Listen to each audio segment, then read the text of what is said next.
नमस्कार। नमस्कार, बहुत बहुत स्वागत है आपका। मेरे साथ निधि कुलपति जी भी मौजूद हैं। निधि मैम, आप शुरुआत करिए। लोकसभा चुनाव 2024 की बिसात बिछ चुकी है। प्रचार परवान पर है। सभी दलों के चुनावी वादे भी सामने आ चुके हैं और एनडीए गठबंधन 400 पार के नारे लगा रहा है, तो इंडिया गठबंधन वापसी के दावे कर रहा है। इन दावों की पहली परीक्षा शुक्रवार यानी 19 अप्रैल को होगी। और जब पहले चरण की 102 सीटों पर मतदान होगा, जनता मुहर लगाएगी। जनता की राय को लेकर कई सर्वे भी इस बीच में सामने आए हैं। हमने सोचा कि तय किया जाए, बता दिया जाए कि अब तक जितने ओपिनियन पोल आए हैं उन ओपिनियन पोल का कुल निचोड़ क्या है और इसी के आधार पर किस गुट का पलड़ा भारी नजर आ रहा है। एनडीटीवी इंडिया का खास विश्लेषण 2024 का चुनाव किसका पलड़ा भारी, पोल ऑफ ओपिनियन पोल्स को लेकर हम आज हाजिर हुए हैं। बिल्कुल, और आइए इसके आगाज करते हैं। हमारे साथ खास मेहमान है स्टूडियो में मनीषा प्रियम यहाँ पर मौजूद हैं और अलग अलग विशेषज्ञ भी हमारे साथ जुड़ेंगे। तो पहले अगर हम शुरुआत करते हैं, पहला ये जो 2024 का मनीषा जी संग्राम है, बहुत महत्वपूर्ण है ये चुनाव। बीजेपी तीसरी बार यहाँ पर जीत के दावे कर रही है। 400 पार के प्रधानमंत्री का नारा है एक तरफ, लेकिन जो इंडिया विपक्ष का गठबंधन है वो भी एक मजबूती से वो भी अपने वायदे और दावे अब दर्ज करने की कोशिश कर रहा है।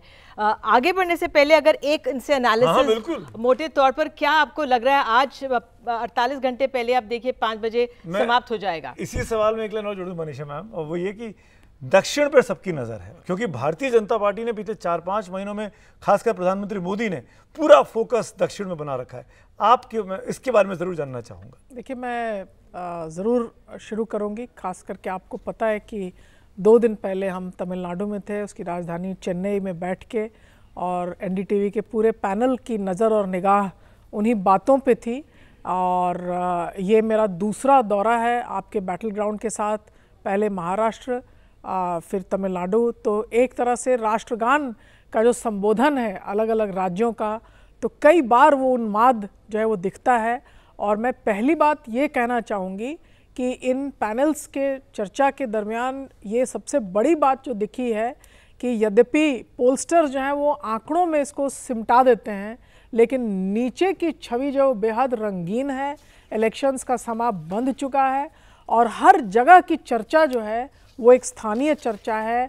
मतदाता जो हैं वो अपने मुद्दों को, अपने स्थानीय राजनीति को, राष्ट्रीय राजनीति को, भारत की विदेश नीति को, प्रधानमंत्री मोदी और उनके वादे, उनकी विदेश नीति और हर तरह की बातों की चर्चा जो है, भले उसका चुनाव से कोई लेना देना हो ना हो, लेकिन सब चर्चा हो रही है। आपको मज़ा इस बात का आएगा कि जहां हम चाहते थे पूछना कि बताइए भाई, इतनी बार प्रधानमंत्री तमिलनाडु आए, आपके यहाँ क्या होने वाला है, क्या बीजेपी डबल डिजिट में आएगी, वो हमसे पूछते थे कि बताइए भाई बाड़मेर में क्या हो रहा है। तो एक तरह से आप देखिए कि विंध्य के नीचे के प्रदेशों में ये एक तरह से थी, या बिहार में क्या हो रहा है, या उत्तर प्रदेश में क्या हो रहा है। ये तो कौतूहल, बिल्कुल, और राजनीतिक कौतूहल से भरा। और एक बात मैं और कहना चाहती हूँ, आपने कहा परवान पे चढ़ा है। जहाँ एक तरफ तो चुनावी प्रक्रिया परवान पे चढ़ी है, वहीं प्रचार आज थम भी गया है। तो कल रात हमने किन्हीं लोगों से जो बात की, थके थकाए नेता अब लौटे थे। प्रधानमंत्री की ताबड़तोड़ रैलियां नवादा, गया, दोनों जगहों हमने बात की। नेता पसीना पोंछ रहे, कितनी शक्ति आखिर प्रधानमंत्री में है कि वो रैली पे रैली किए जाते हैं। और कहीं ना कहीं वो कह रहे थे वोट तो है, अब देखिए वो बूथ पे आते हैं कि नहीं। मैं आपसे यही पूछना चाह रही थी कि आपने जिस तरह से कहा कितनी सरगर्मी है। अभी रविवार को एक लेख था, उसमें था कि शायद उत्तर भारत में कुछ ठंडा है। ऐसा है कि दक्षिण भारत में गर्म है, उत्तर भारत में कुछ ठंडा है, क्या ये अंतर है? क्योंकि देखिए अब जो हमारे आंकड़े तो एक्सपर्ट हमारे सुमित हैं, बताएंगे। अगर 29 सीटें पिछली बारी आई थी, इस बार बीजेपी शायद 30 की बात कर रही है, जो पोल्स ऑफ पोल में जो आ रही है। पहले रिजल्ट बता दे रही है, फिर हम क्या दिखाएंगे ग्राफिक्स में? नहीं। तो मैं ये जानना चाह रही हूँ, क्या कुछ गर्म सर्द आगे पीछे विंध्य से ऊपर नीचे कुछ है, या अब थोड़ा गर्माहट आ गई है? भारत वास्तव में गरीब लोगों का देश है जी। यहाँ सर्वोपरि किसी चीज को लोग अगर एंजॉय करते हैं तो खड़े होकर चर्चा करना और उसी चाय को कभी गर्म कभी ठंडा करके पेश करना है। देखिए ये चर्चा 5 सितारों में नहीं, आज गलियों में चौक पे हो रही है, तो कभी गर्म या कभी ठंडा उस पे जाइएगा मत, आंकड़े कुछ और होंगे। नंबरों की बात करते हैं और सबसे पहले तो बताना चाहेंगे कि कौन कौन सी एजेंसीज को हमने देखा है। ये आप ध्यान रखिए कि ये पोल ऑफ पोल्स है। दिसंबर से लेके आज तक जितने ओपिनियन पोल आए हैं 2024 लोकसभा चुनाव के मद्देनजर, अगर वो ग्राफिक्स तैयार है तो उसको हमको देखना चाहिए। पोल ऑफ पोल्स में हमने कुल 12 सर्वेज लिए हैं, जिसमें बड़े बड़े राष्ट्रीय चैनल हैं और बड़ी बड़ी सर्वे एजेंसीज हैं। टाइम्स नाउ है, TV9 है, इंडिया टीवी है, ABP है, टाइम्स नाउ, इंडिया टुडे, जी न्यूज़, इन तमाम चैनल्स ने जो सर्वे किए उनका ये निचोड़ है। और अलग अलग सैंपल साइज़ है, किसी का 1 लाख से ऊपर का है, किसी का 25 लाख का सैंपल साइज़ है। TV9 ने क्लेम किया था कि तो 25 लाख का सैंपल साइज़ लिया है, किसी के हज़ारों का सैंपल साइज़ है। वो फिगर भी ये तमाम उसको ध्यान में रखकर इस पोल को तैयार करा एजेंसीज ने और हम उसका निचोड़ लेकर आए हैं। तो शुरुआत में क्योंकि हमने दक्षिण भारत को छेड़ दिया है, और जो बात निधि जी कह रही थी, पिछली बार दक्षिण भारत की 130 में से 29 सीटें भाजपा ने जीती थी। इस बार बीजेपी को कहीं अगर सबसे अधिक एल्बो रूम दिख रहा है अपने नंबर को 370 तक ले जाने का, तो वो दक्षिण भारत में दिखाई दे रहा है। तो क्या है दक्षिण भारत के आंकड़े, वो आइए आपके सामने रख देते हैं। ये देखिए दक्षिण भारत के आंकड़े, ये वो प्रक्रिया है आपके सामने, जिसको आप देख सकते हैं कि किस हद तक कौन कौन से चैनल्स ने क्या क्या सैंपल साइज दिया। और अब चलेंगे अगले आंकड़े की ओर, और ये है तेलंगाना का, इनफैक्ट चारों का पोल ऑफ पोल्स। तेलंगाना की अगर हम बात करें स्पेसिफिकली, तो 4 सीटें बीजेपी जीत रही है, कर्नाटका में 21 जीत सकती है, आंध्र प्रदेश में 2 जीत सकती है, तमिलनाडु में 2 जीत सकती है और केरला में 1 जीत सकती है। यानी कर्नाटक में पिछली बार जो 25 और तेलंगाना में जो 4 मिला के 29 सीटें थी, वो आंकड़ा लगभग वही है, 30 के आसपास। इनफैक्ट एक का फायदा इस पोल ऑफ पोल्स में दिखाई देता है। बिल्कुल कहा यह जा रहा है कि इस बार तमिलनाडु में और केरल में शायद बीजेपी अपना खाता खोल ले, हाँ, और कर्नाटक में नुकसान हो सकता है उससे। तो ये अपने आप में हमारे साथ खास मेहमान और भी जुड़ गए हैं, बता दें। हमारे साथ हिलाल अहमद, एसोसिएट प्रोफेसर CSDS हमारे साथ हैं। मनीषा जी तो हमारे साथ हैं ही। राम कृपाल सिंह, वरिष्ठ पत्रकार, हमारे साथ जुड़ गए हैं। अमिताभ तिवारी, राजनीतिक विशेषज्ञ, हमारे साथ हैं। और संदीप शास्त्री, राष्ट्रीय संयोजक, लोक नीति नेटवर्क, हमारे साथ हैं। आप सभी का बहुत बहुत स्वागत है। और क्योंकि संदीप शास्त्री जी को जल्दी जाना है, तो दक्षिण भारत से हम शुरू इसलिए किए हमने। तो संदीप जी, आपसे जो ये पोल्स ऑफ पोल में और दक्षिण भारत में जिस तरह से दिखाई दे रहा है, फिलहाल जो एक नंबर सामने आ रहा है कि 1 सीट का बीजेपी को फायदा होता हुआ दिख रहा है। अगर पिछली बारी 29 थी तो इस बार 30 होती भी दिख रही हैं।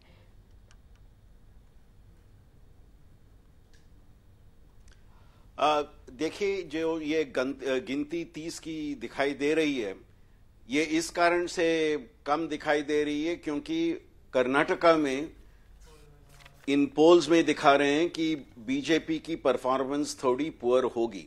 उसको मेकअप थोड़ा तेलंगाना में हो रहा है, तमिलनाडु में हो रहा है, केरला में हो रहा है और आंध्रा में हो रहा है। और उसको टोटलिटी में देखें तो सिर्फ 1 सीट की बढ़त इसमें दिखाई दे रही है। बट ये भी ध्यान में रखिए, ये हम पोल ऑफ पोल की बात कर रहे हैं। अभी 2 महीने का कैंपेन अभी बाकी है और साउथ में काफी बदल हो सकता है, ये ज्यादा हो सकता है, ये कम भी हो सकता है। हमें 2 महीने का कैंपेन देखना पड़ेगा। कई राज्यों में पोल अगले हफ्ते हो रहा है, कईयों में 2 हफ्तों के बाद हो रहा है।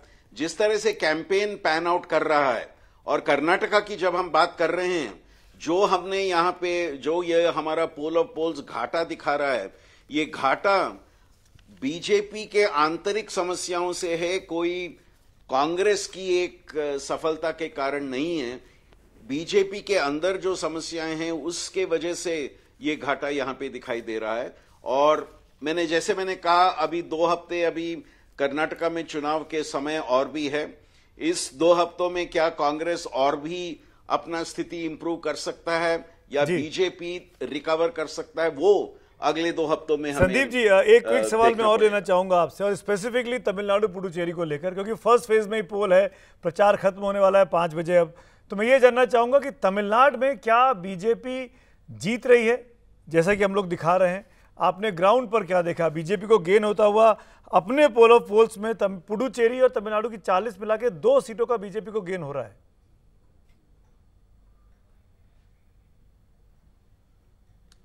अब पिछले हफ्ते हमारा बैटल ग्राउंड प्रोग्राम चेन्नई में ही था और वहां पे जब हमने लोगों से बात किया, इस फिगर के आसपास ही ट्रेंड आ रहा था।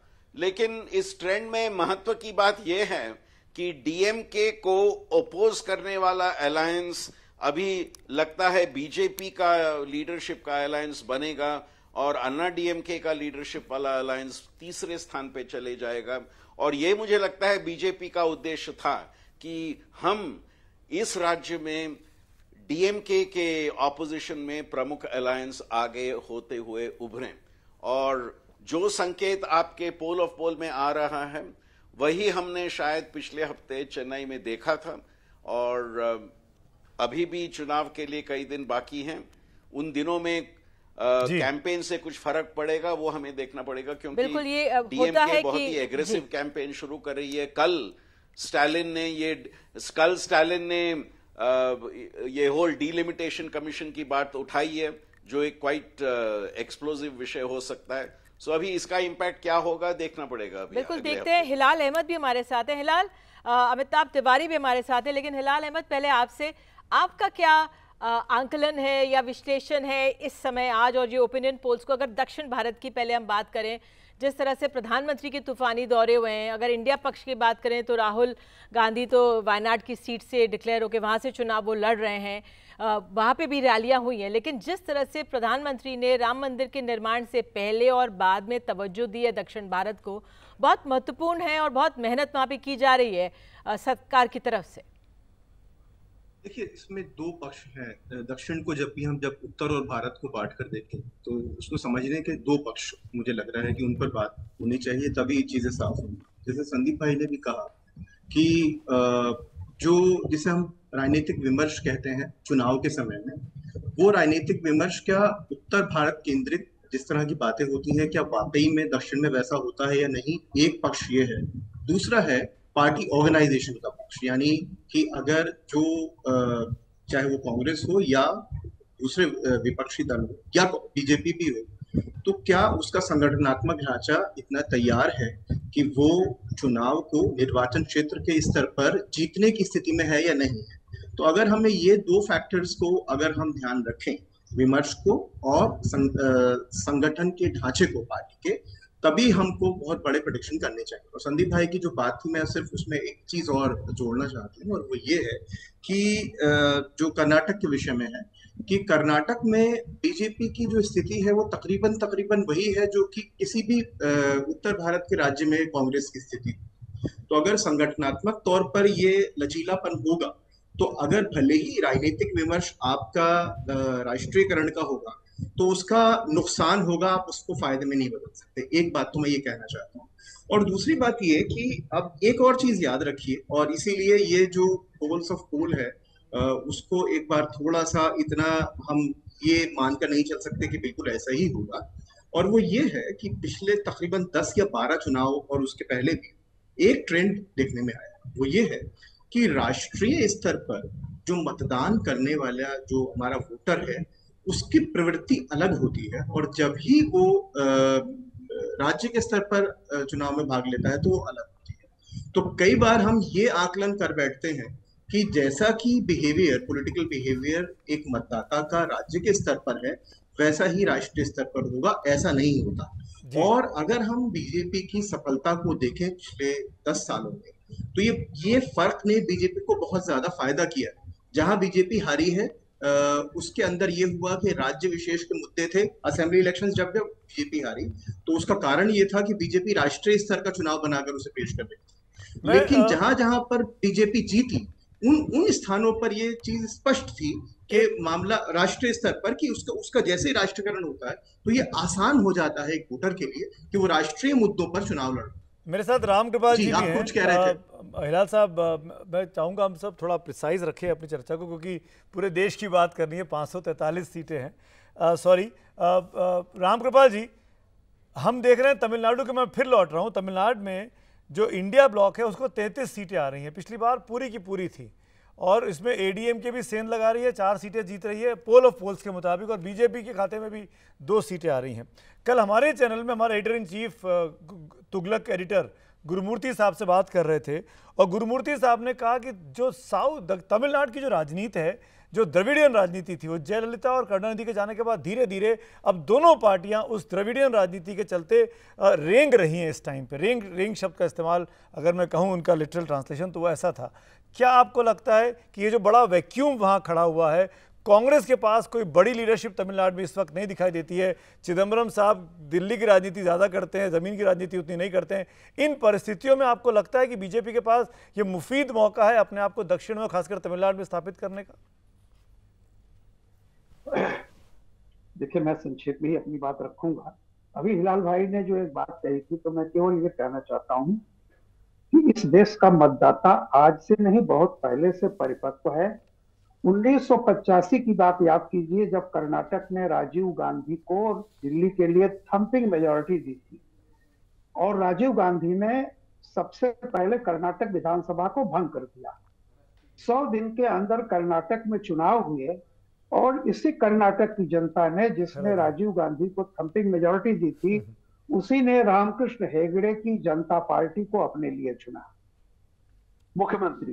तो मैं ये कहता हूं कि राष्ट्रीय चुनाव, संसद के चुनाव और विधानसभाओं के चुनाव, इसके बारे में मतदाता पहले से बहुत जागरूक है और उसी हिसाब से निर्णय करता है।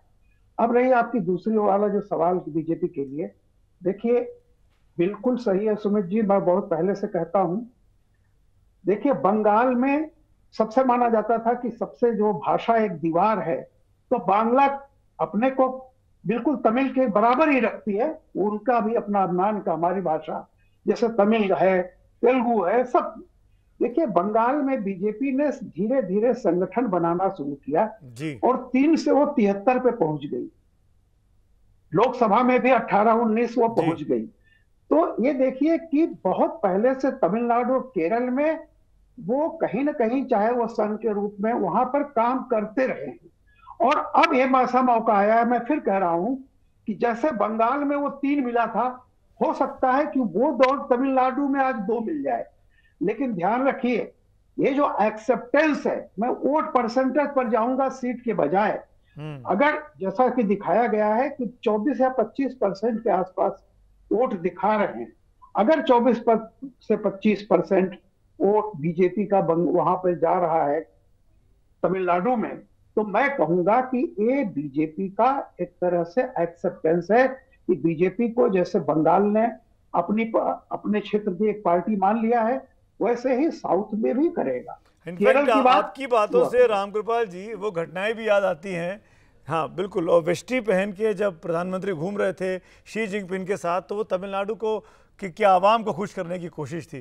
फिर वो सेंगोल वाला एपिसोड होता है, पार्लियामेंट में सेंगोल रखा जाता है, फिर वो तमिल भाषा को लगातार अपनी तमाम तकरीरों में कह रहे हैं कि दुनिया की सबसे प्राचीनतम भाषा है। तो ये तमाम जो सिंबॉलिक चीज़ें हैं वो बीजेपी और बीजेपी की लीडरशिप बीते कुछ सालों से लगातार प्रोजेक्ट करती जा रही है, और शायद यही फायदा है कि जो बात आप बंगाल की कहानी बोल रहे हैं वो तमिलनाडु में बीजेपी के लिए हो सकती है। लेकिन होगा क्या? बिल्कुल, और यही बात कहा जा रहा है हमें कि जो आप बंगाल की बात करेंगे, क्योंकि राम गोपाल जी जिस तरह से आप कह रहे थे कि तमिलनाडु क्या बंगाल की राह पर है, आगे बढ़ रहा है। एक ब्रेक के बाद हम लौटेंगे और बंगाल और अपने और राज्य हैं उन पर हम विचार विमर्श करेंगे, और पोल ऑफ पोल्स में क्या संकेत वहाँ के लिए मिल रहे हैं बताएंगे। एक छोटा सा ब्रेक ले लें।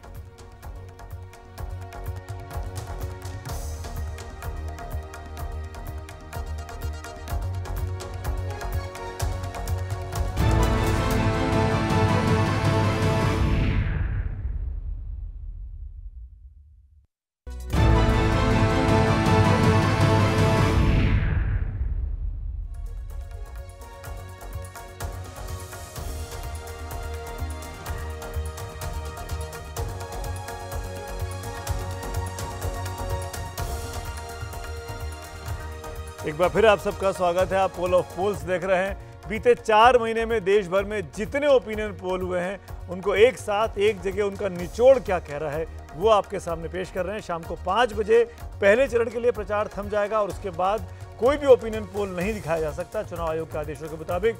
अब एग्जिट पोल ही आएगा, वो भी 1 जून को, चुनाव प्रक्रिया वोटिंग खत्म होने के बाद। लेकिन अब इस सेगमेंट में बात करते हैं 3 ऐसे राज्यों की जो इस देश की 2024 की सरकार बनाने में मेरे ख्याल से सबसे महत्वपूर्ण भूमिका निभाने वाले हैं। वो है बंगाल, बिहार और महाराष्ट्र। शुरुआत करते हैं बंगाल का। पोल ऑफ पोल्स क्या कह रहा है? यहाँ पर टीएमसी के खाते में इस तमाम पोल्स का निचोड़ ये है 12 पोल्स का। टीएमसी सबसे बड़ी पार्टी है 22 सीटों के साथ, बीजेपी को 19 और इंडिया के ब्लॉक के पास, इंडिया मतलब जिसमें कांग्रेस पार्टी और सीपीएम है, उनके पास 1 सीट जा सकती है। यानी कांग्रेस को यहाँ पर 1 सीट का नुकसान हो रहा है। 22 टीएमसी की और बीजेपी को 1 सीट का पिछली बार से फायदा वेस्ट बंगाल में दिखाई देता है। अब अगला ग्राफिक्स है बिहार का। निधि जी चलिए मैं बढ़ देता हूँ। बिहार का क्या कह रहा है पोल, वो भी आपको दिखा देते हैं। पोल ऑफ पोल, तो बिहार के आंकड़े आपके सामने हैं। एनडीए ने क्लीन स्वीप की थी पिछली बार, 1 सीट केवल नहीं आई थी उनके पास, 39 में से 38 थी। इस बार 35 हैं, इंडिया के पास 5 हैं और अदर्स के खाते में 0। यानी यहाँ पर आरजेडी और कांग्रेस का जो कॉम्बिनेशन है लेफ्ट के साथ, जिसको इंडिया कहा गया, वो इस बार 1 के बजाय 5 सीटें जीत रहा है और एनडीए को यहाँ पर 3 सीटों का माफ करिएगा, 38 के मुकाबले 35 सीट आती हुई दिखाई दे रही है। और अगला आंकड़ा है महाराष्ट्र का। यहाँ पर 48 सीटें थी हैं लोकसभा की। यहाँ पर सबसे अधिक माथापच्ची इसी राज्य में है। 2 बड़ी पार्टियां टूट चुकी हैं इन 5 सालों में। शिवसेना के 2 धड़े हो चुके हैं, एनसीपी के 2 धड़े हो चुके हैं। यहाँ पर किसी भी पंडित के लिए आकलन करना आसान काम नहीं है, तब भी हमने हिमाकत की है। देखिए जो अब स्टेटस है उसमें एनडीए के पास 30 सीटें हैं, इंडिया ब्लॉक के पास 17 सीटें जा रही हैं और 1 अदर्स के खाते में है। यहाँ पर एनडीए को नुकसान होता हुआ महाराष्ट्र में दिखाई देता है। यानी जो शिवसेना है उद्धव ठाकरे वाली, जो एनसीपी है शरद पवार वाली और कांग्रेस, उनके पास 17 सीटें इस माहौल में भी, इस राम मंदिर के माहौल में भी इस वक्त आती हुई दिखाई देती हैं। इन्हीं 3 मुद्दों को लेकर बात करता हूं और सबसे पहले चलूंगा अमिताभ तिवारी जी आपके पास। अमिताभ भाई, आंकड़े आप बना रहे हैं, देख रहे हैं, पेश कर रहे हैं लगातार हमारे साथ इस पूरे इलेक्शन कवरेज में। ये 3 स्टेट में आपके हिसाब से सबसे बड़ी हेडलाइन क्या है और क्यों? देखिए, इन तीनों राज्यों में इंडिया ब्लॉक को एडवांटेज था, बेनिफिट था, लेकिन 2 राज्य, बिहार, नीतीश कुमार इंडिया से एनडीए वापस चले गए और बंगाल में ममता बनर्जी के साथ कांग्रेस का अलायंस हुआ नहीं। तो इन 2 राज्यों में कहीं ना कहीं जो नुकसान था वो न्यूट्रलाइज हो गया, वो हमें साफ देखने को मिल रहा है। लेकिन महाराष्ट्र, जहां पर एक मजबूत अलायंस है इंडिया ब्लॉक का, वहां पर हम देख रहे हैं कि बीजेपी को लगभग 10 सीटों का नुकसान होता हुआ दिख रहा है। तो अगर बंगाल की बात करें तो वहां पे लार्जली 3M फैक्टर्स हैं। एक है महिला, जिसमें ममता बनर्जी की अच्छी पैठ है, 4% की लीड थी पुरुषों के मुकाबले महिलाओं में टीएमसी को, लेकिन इस बार संदेश खाली इंसिडेंट की वजह से हो सकता है कि वहाँ बीजेपी वहाँ पर सेंध मारने में थोड़ी बहुत कामयाब हो। फिर दूसरा है माइनॉरिटी वोट, क्योंकि सीपीएम और कांग्रेस अलग अलग लड़ रही हैं, हो सकता है कि माइनॉरिटी वोट जो है इन 2 टीएमसी और सीपीएम कांग्रेस में बढ़ जाए, इसी सवाल पे कि क्या टीएमसी और कांग्रेस यानी इंडिया ब्लॉक एक होता बंगाल में तो क्या फायदा होता? मुझे लगता है कि इसका फायदा होता था टीएमसी को, क्योंकि कांग्रेस पार्टी का जो वहां वोट शेयर है वो लार्जली माइनॉरिटी SC/ST का वोट शेयर है, जो कि इजीली ट्रांसफर हो सकता था ममता बनर्जी को। और 5-6 सीटों पर जहां भाजपा पिछली बार 5% की कम मार्जिन से जीती थी, वहां पर नुकसान हो सकता था भाजपा को, लेकिन अब ये अलायंस है नहीं। और तीसरा M जो है वहां पर फैक्टर ये महाजोत का है, जो अपना सीपीएम और कांग्रेस की है, जो कि हमने अभी बात करी। अगर बिहार की बात करें तो वहां पर आरजेडी का फोकस जो है वो 16 सीटें जो जेडीयू लड़ रहा है उसके ऊपर है, क्योंकि कहीं ना कहीं फ्लिप फ्लॉप की वजह से नीतीश कुमार की जो इमेज है उसको चोट पहुंची है और आरजेडी को लगता है कि इन सीटों पर शायद बीजेपी का वोटर उतना एंथुजियाज्म से जेडीयू के लिए वोट नहीं करेगा। और यहाँ पर जो है इंडिया ब्लॉक को एक उम्मीद दिखती है। और महाराष्ट्र में कौन रियल शिवसेना है और कौन रियल एनसीपी है, इसका टेस्ट अभी तक हुआ नहीं है, इसलिए सारे कयास लगाए जा रहे हैं।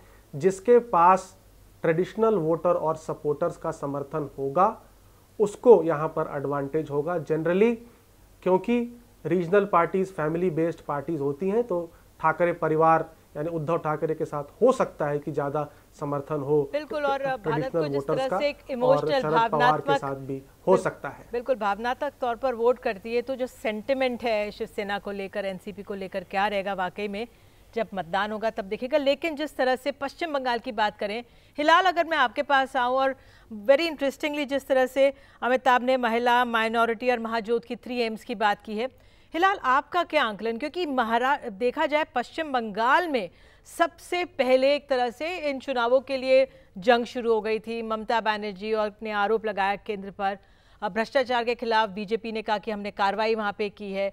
ममता बनर्जी का आरोप था केंद्रीय एजेंसियों का। तो जो बंगाल है उसको लेकर आपका क्या आंकलन? जिस तरह से बीजेपी ने लगातार वहाँ पर रैलियाँ की हैं, संदेश खाली का मामला हो गया, कितना नुकसान टीएमसी को होगा संदेश खाली का जिस तरह से मामला सामने आया? आपका क्या असेसमेंट है? हाँ, देखिए, मोटी बात बंगाल के विषय में वो ये है कि अगर हम भाजपा के मतदाता को देखें तो भाजपा के 3 तरह के मतदाता होते हैं। एक जो उसका कोर वोटर होता है, दूसरा जो सिंपैथाइजर होता है, और तीसरा फ्लोटिंग वोटर होता है। यूपी में, बिहार में और मध्य प्रदेश में जो नॉर्थ का बेल्ट है, वहां पर बीजेपी का जो कोर मतदाता है वो अच्छी तरह से स्टेबल्ड है। लेकिन बंगाल में बीजेपी अब उस प्रक्रिया में है जहां पर कि उसको अपना कोर मतदाता बनाना है। तो ये प्रक्रिया जो है, ये आरएसएस का एक बहुत बड़ी भूमिका रहती है, और जिस तरह से कैंपेन हुआ है उस कैंपेन ने कहीं ना कहीं पर भाजपा को ये एडवांटेज दिया है कि वो वहां पर अपने कोर मतदाता को स्थापित कर सके। और ये ट्रेंड केवल अभी का नहीं है, बल्कि असेंबली में भी हमने देखा और पिछली बार के चुनाव में भी देखा।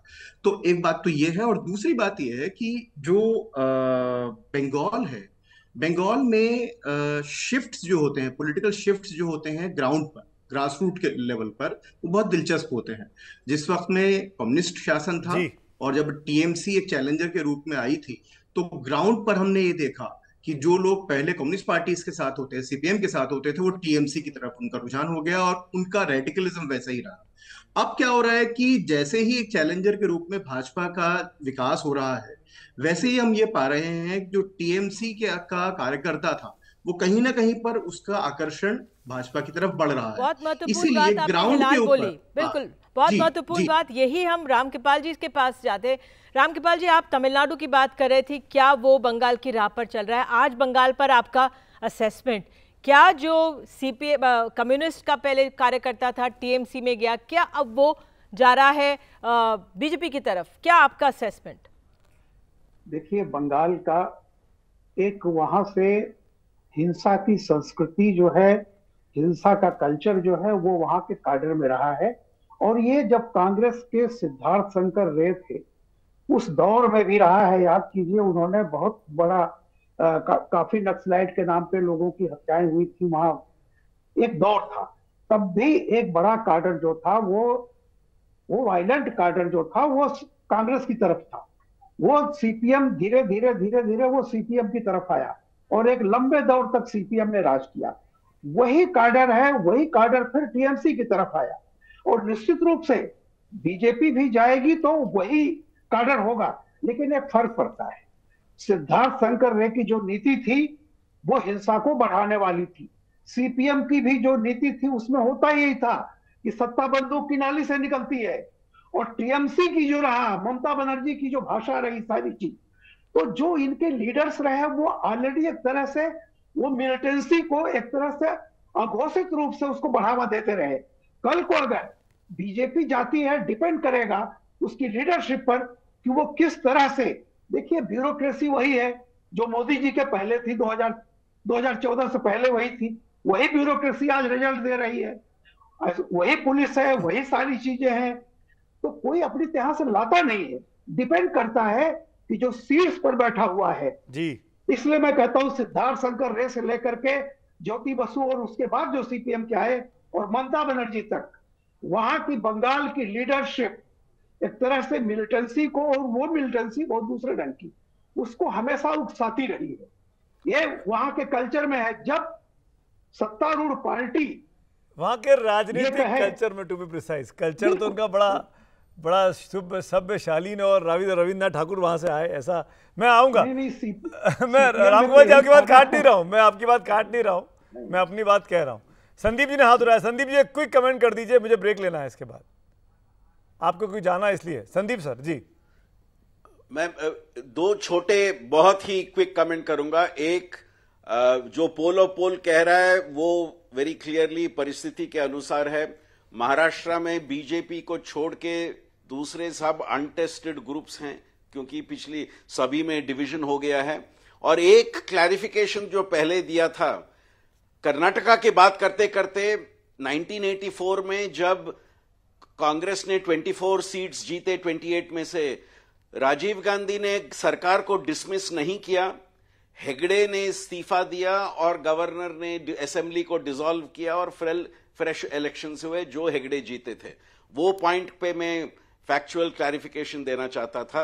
और जो हमने प्रोजेक्शन तीनों राज्यों के लिए किया है इस पोल ऑफ पोल में, आज के परिस्थिति में मुझे लगता है ये ठीक है। ठीक है sir, thank you so much for being precise. Break का वक्त हो रहा है। ब्रेक के बाद आपको पूरे हिंदुस्तान का नंबर क्या है इंडिया के लिए और एनडीए के लिए। लेकिन ये जो 3 राज्य की बात की, इनमें सबसे जो मुझे लाइन समझ में आई कि बंगाल हो, बिहार हो या महाराष्ट्र हो, बीजेपी को नुकसान नहीं हो रहा है। पोल ऑफ पोल्स कम से कम ये कह रहा है 2019 के मुकाबले जो आंकड़े आए हैं उसमें बीजेपी के अलाइज के हिस्से में नुकसान ज़्यादा है, खासकर महाराष्ट्र में, क्योंकि उद्धव नहीं है उनके साथ और शरद पवार नहीं है उनके साथ उस सो कॉल्ड अलायंस में। इसलिए स्थिति ऐसी दिखाई देती है जो ओवरऑल नुकसान की पिक्चर पेश करती है, खासकर महाराष्ट्र की। ब्रेक लेते हैं, ब्रेक के उस पार बात होगी, जैसा कि निधि जी भी बता रही थी कि ओवरऑल इंडिया का और एनडीए के नंबर्स क्या क्या है। यूपी को भी देखेंगे। हाँ, यूपी भी देखेंगे, बिल्कुल।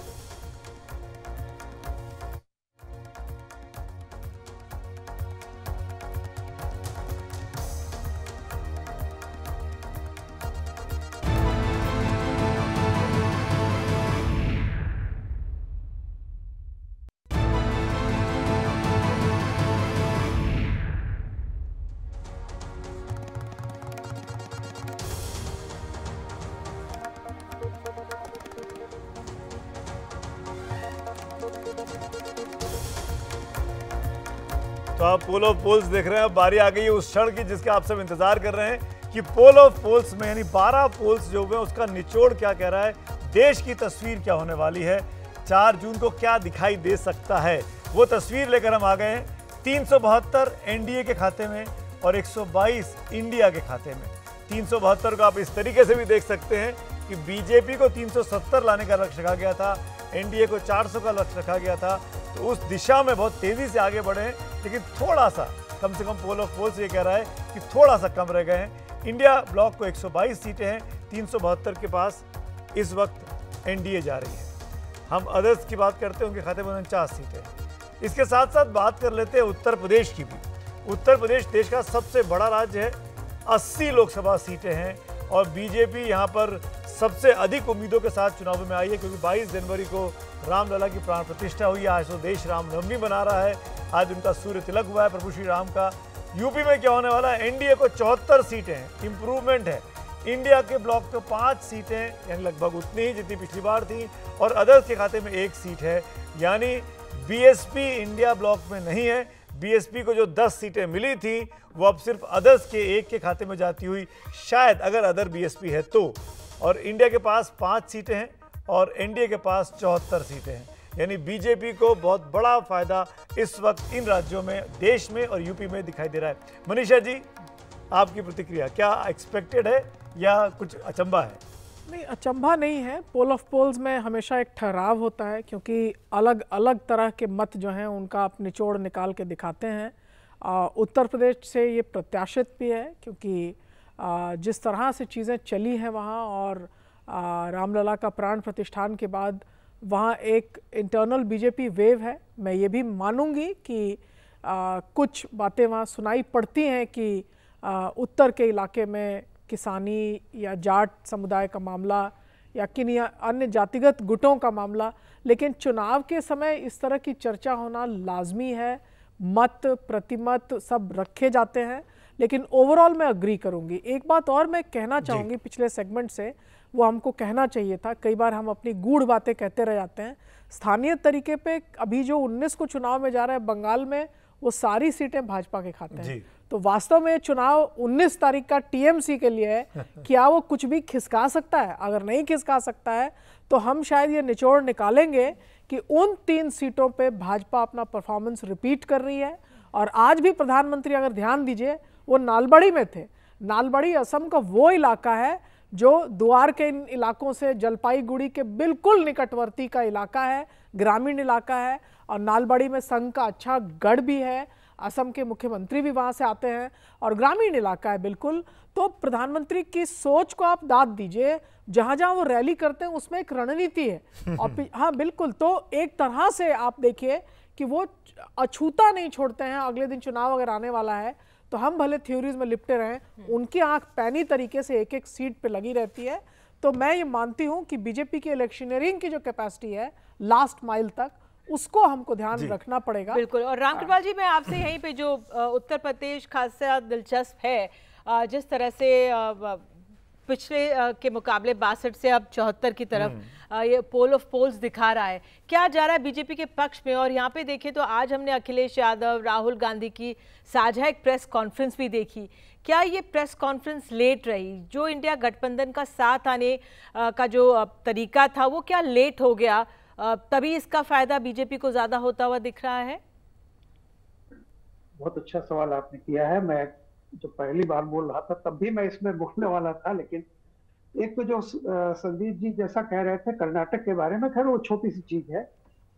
जो हेगड़े ने इस्तीफा दिया था या उनको इस्तीफा देने को मजबूर किया गया था वो एक अलग बात है, लेकिन मेरा कहना था कि 100 दिन के भीतर कर्नाटक की जनता दिल्ली के लिए राजीव गांधी को चुनती है और अपनी स्टेट के लिए जनता पार्टी के रामकृष्ण हेगड़े को।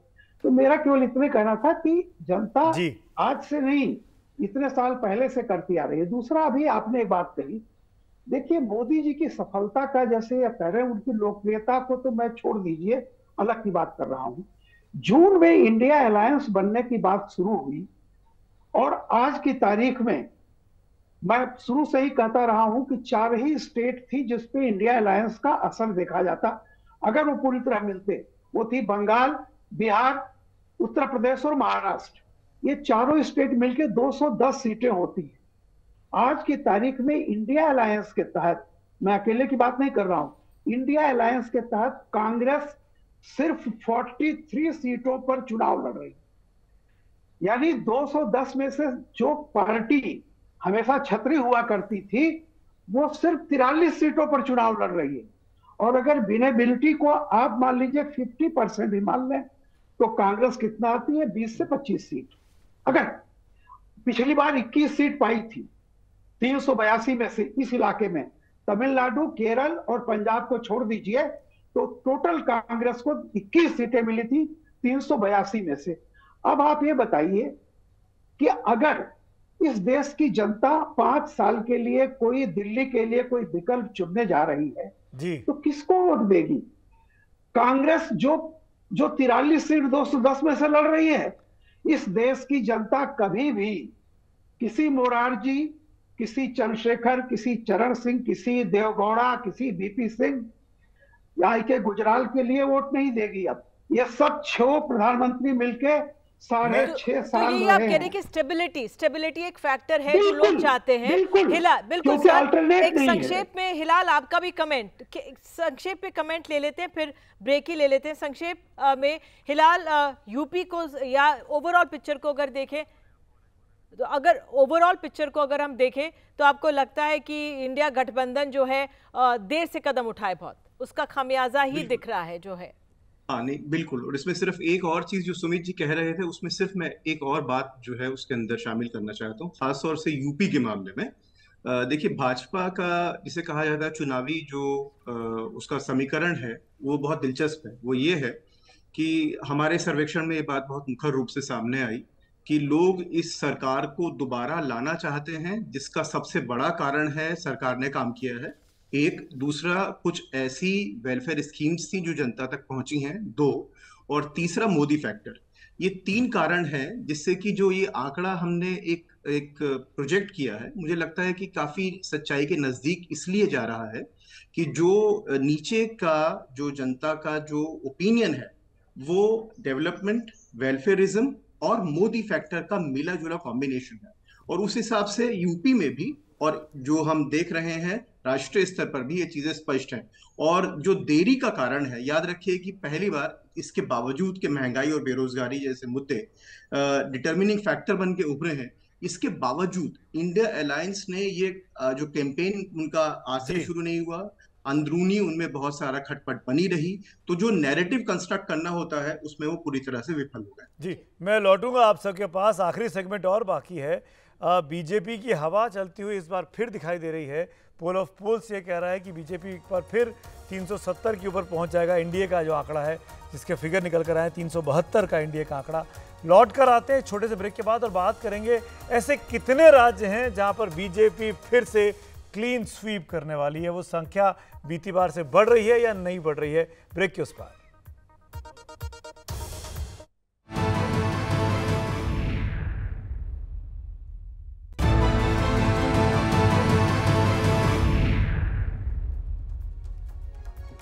देखा आपने पोल ऑफ पोल्स को, लगातार हमारी कवरेज जारी है। एनडीए के खाते में 372 सीटें हैं, इंडिया के खाते में 122 सीटें हैं।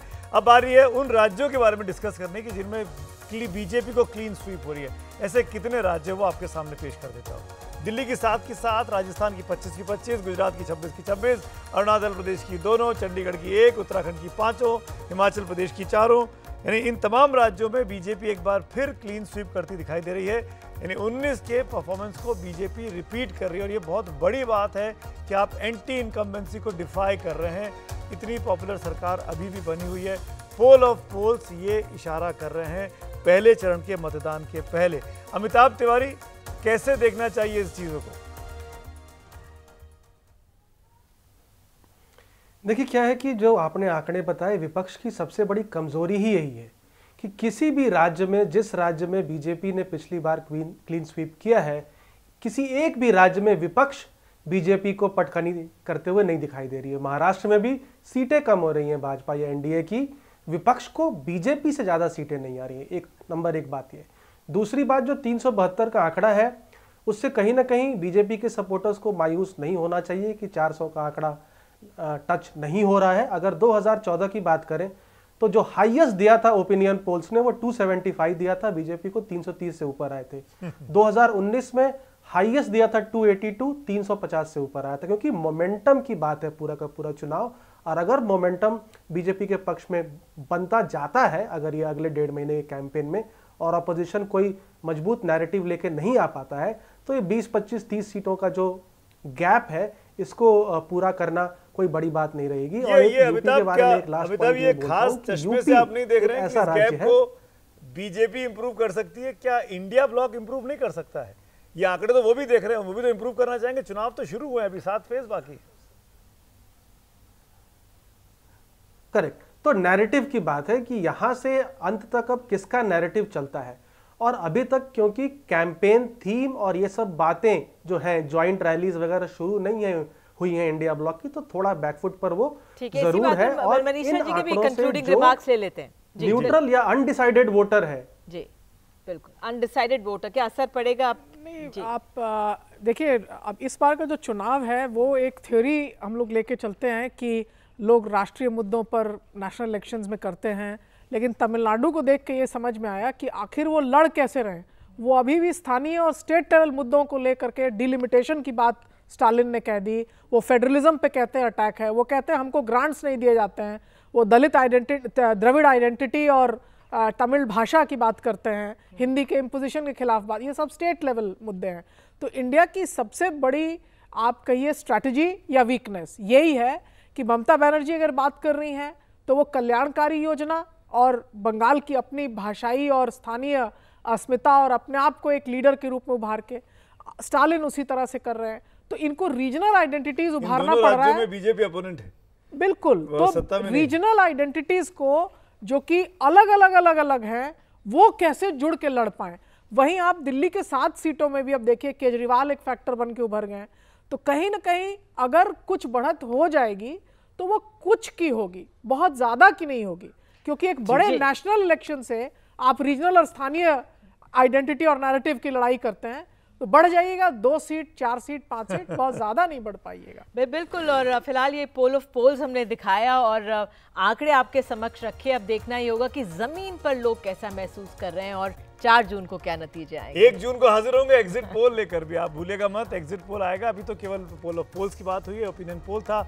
शुक्रिया रामकृपाल जी, हिलाल भाई, अमिताभ जी, मनीषा जी, आप सबका शुक्रिया। फिर मुलाकात होगी, लेकिन देश में चुनाव का माहौल बना हुआ है। लगातार एनडीटीवी पे देखते रहिए, क्योंकि चुनाव मतलब एनडीटीवी।